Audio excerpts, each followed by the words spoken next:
بسم اللہ الرحمن الرحیم۔ حضرت حمزہ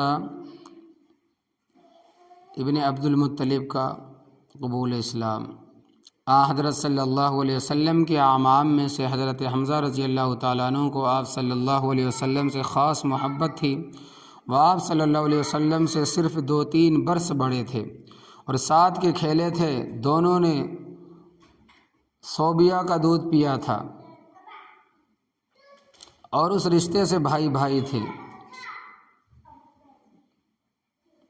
اور ابھی تک اسلام نہیں لائے تھے، لیکن آپ صلی اللہ علیہ وسلم کی ہر ادا کو محبت کی نظر سے دیکھتے تھے۔ ان کا مزاج طبیعت سپاہ گیری اور شکارہ افغانی تھا۔ معمول تھا کہ منہ اندھیرے تیر کمان لے کر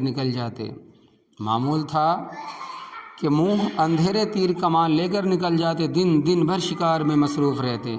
شام کو واپس آتے تو پہلے حرم میں جاتے، طواف کرتے۔ قریش کے رؤسا صحن حرم میں الگ الگ دربار جما کر بیٹھا کرتے تھے۔ حضرت حمزہ رضی اللہ تعالیٰ عنہ ان لوگوں سے صاحب سلامت کرتے، کبھی کبھی کسی کے پاس بیٹھ بھی جاتے، تو اس طریقے سے سب سے یارانہ تھا اور سب لوگ ان کی قدر و منزلت کرتے تھے۔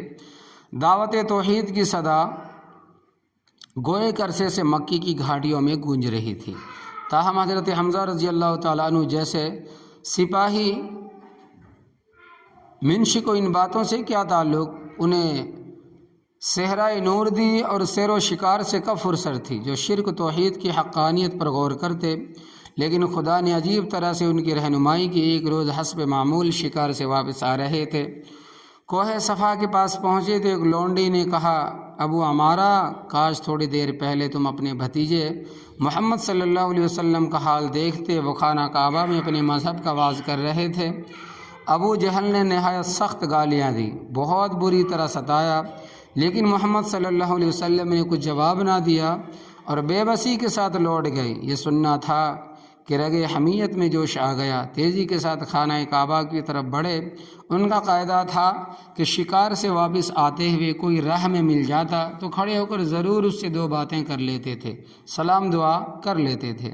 لیکن اس وقت جوش انتقام نے مقبوض الغضب کر دیا تھا، کسی طرف متوجہ نہ ہوئے اور سیدھے خانہ کعبہ پہنچ کر ابو جہل کے سر پر زور سے اپنی کمان دے ماری، جس سے وہ زخمی ہو گیا۔ یہ دیکھ کر بنی مخزوم کے چند آدمی ابو جہل کی مدد کے لیے دوڑے اور بولے، حمزہ، شاید تم بھی بددین ہو گئے۔ فرمایا کہ جب اس کی حقانیت مجھ پر ظاہر ہو گئی تو کون چیز اس سے باز رکھ سکتی ہے؟